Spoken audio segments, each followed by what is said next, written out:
I'm Shelley Horton. I'm a journalist and I'll be hosting this Patient Voice Initiative series. Now, most of us have no idea how the health system works, least of all how decisions are made about which treatments the government subsidises to make them affordable. And you know what? Most of the time, knowing how it works is not a priority because we can access the treatments we need with the Australian government subsidising more than 1 million medical services every day through Medicare and discounting the cost of more than 80% of medicines that are prescribed. But when someone wants to access a medicine or service that's being considered for subsidy, especially new and innovative treatments, knowing how the system works can make a difference. Patients, their loved ones, and the organisations that support and advocate for them can help decision makers make more informed choices about what is subsidised on Medicare and the Pharmaceuticals Benefits Scheme. You just need to know a bit about the process and how it works, and how patients and patient groups can usefully add to the process. In this video, we will cover the basics of how the system works and how your knowledge can make the system work better. I've gathered a crack team of professionals to help break it down. First up, we have Jessica Bean. I first met Jessica at a health conference I was hosting, and I was blown away by her story and her positivity. She has cystic fibrosis, and at 21, she was told she'd need a double lung transplant. She said, no thanks. And 10 years later, she's still using her own lungs to speak up for patients' rights.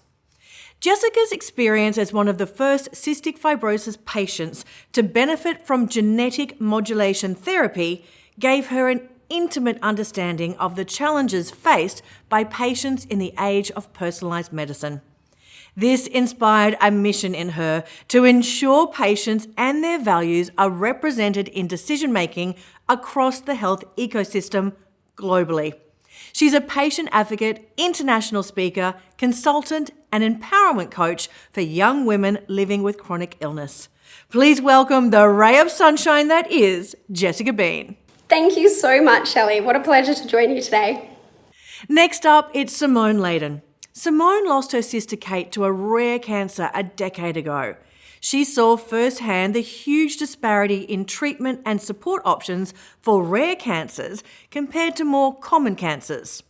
Determined to change that, Symone co-founded the Unicorn Foundation with her brother, Dr. John Laden, to raise awareness of neuroendocrine tumours, also known as NETs. And that needed to be raised amongst members of the public and also the medical profession. The foundation, now known as Neuroendocrine Cancer Australia, is the only Australian not-for-profit dedicated solely to seeking a cure for NETs. Currently, over 10,000 Australians live with NETs, and even this year they're expecting another 4,900 people to be diagnosed. Symone advocates for greater access to treatments and diagnostics, raises funds for the NET Nurse Support Service, and funds clinical trials and research. Please welcome the unstoppable Symone. Hi, thanks for having me. We also have Dr. Simon Pfeiffer joining us. Simon is not a medical doctor, he's a doctor in choice. He literally got his PhD about decision making, so he knows how important choice is to patients. His research into patient preferences can help build health systems that better meet patients' needs. He describes himself as a pracademic, that's a practical academic, with research focus directed at solving real-world problems that make a major impact on society. He's a fabulous presenter and I can't wait to chat to him, so please welcome Simon. Thanks for having me. And finally, we have Anne Single. Anne believes learning from patients and their families is essential for good healthcare, because even with robust evidence, there can be gaps. Those gaps might prevent new treatments being used in ways that offer outcomes that really matter to patients. Her passion in this area began 20 years ago while directing communication and patient involvement for Scotland's first health technology assessment agency. She now chairs Health Technology Assessment International's Patient and Citizen Involvement Interest Group, which brings together more than 400 people internationally to push for practical patient involvement. Please welcome the lady with the rose gold headphones, Anne. Hello. Thank you all for taking part. Anne, I'm going to start with you. Why does the government subsidise some health services and medicines in Australia and not others? Well, I guess it all comes down to having fixed budgets and governments wanting to invest in those health treatments that are regarded as good value for money. So really what governments, and it's not just the Australian government, it's around the world, what they try to do is work out which health treatments are going to be the best value for money. And by that, they're trying to think about what's going to have the most impact in the Australian community. And how do they decide if something is subsidised or not?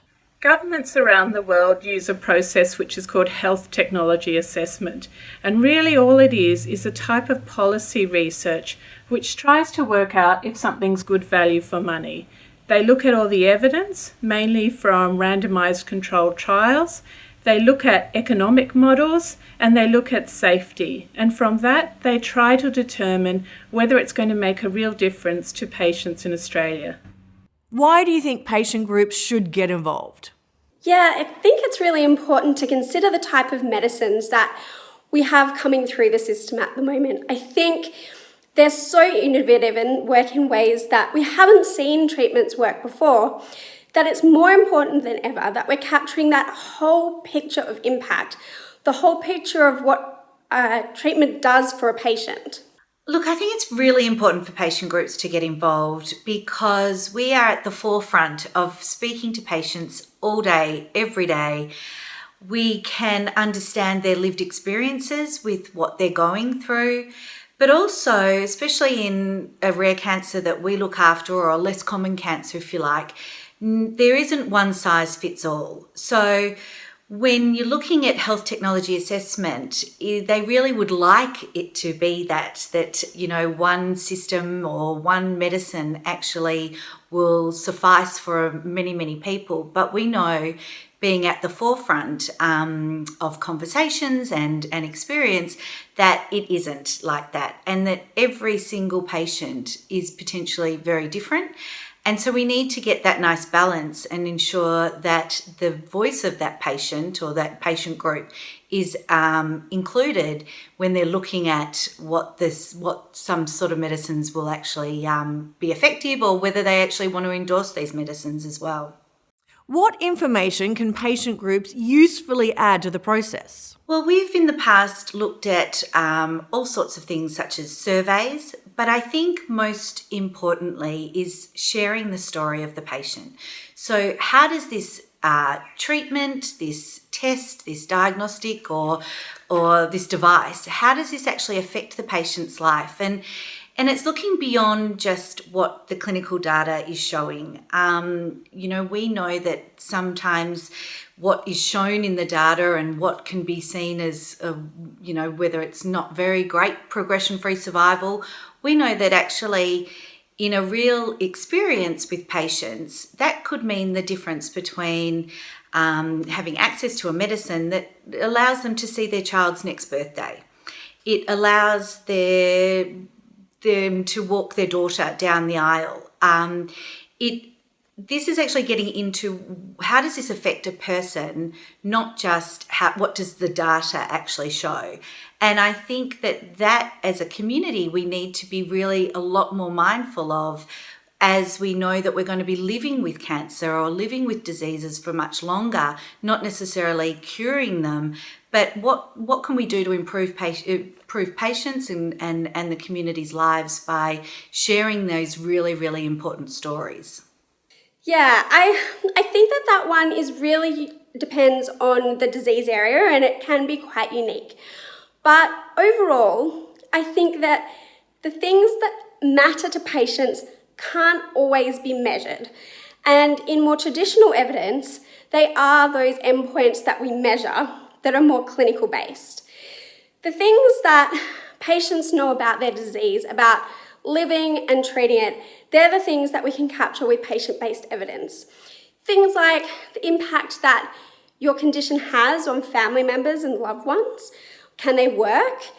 Do they have to have time off work to take you to appointments? And how much of a commitment are going to those appointments.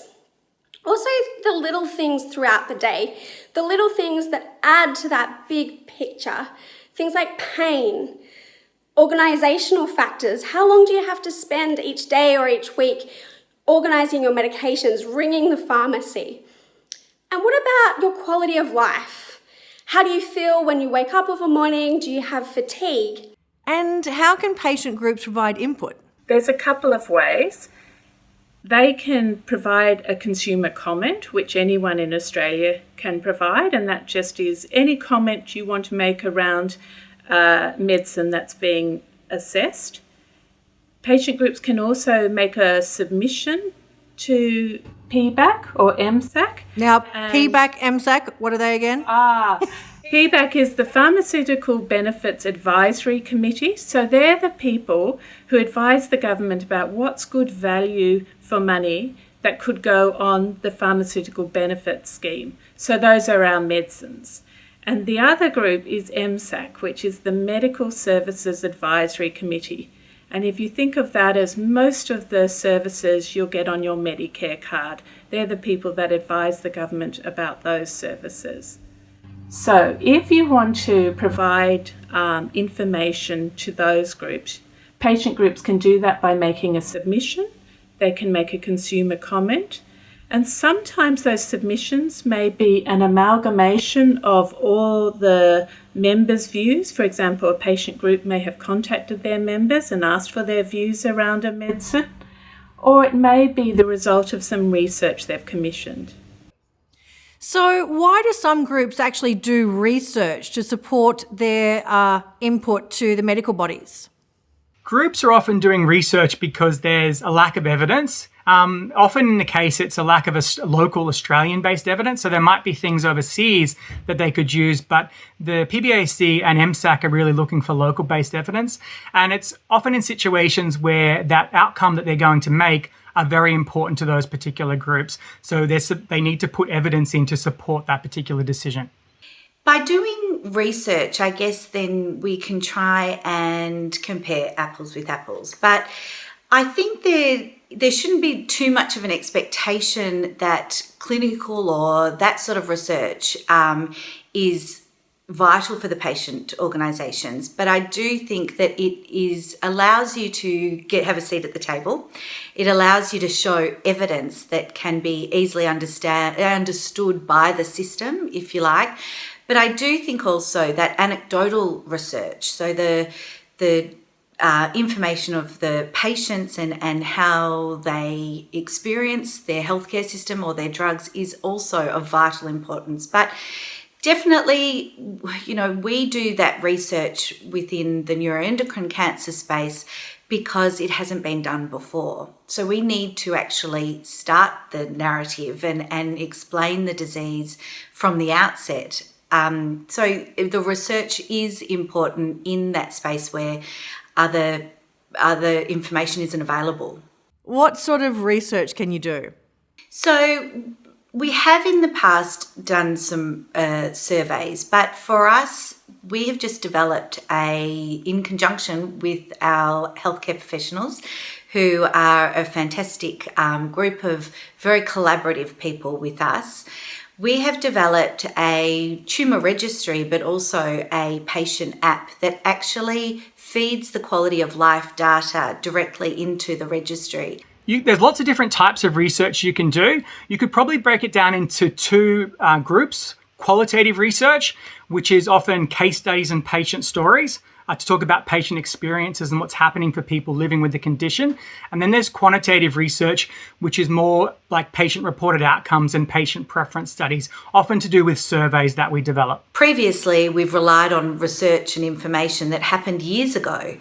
We wanted to develop something that happens right here and now, so we can be making the best decisions right here and now. Well, that's about all on how the system works. Thank you to all of our experts. Next up, we'll be explaining a bit more about patient-based evidence. I'm Shelley Horton, and thanks for watching.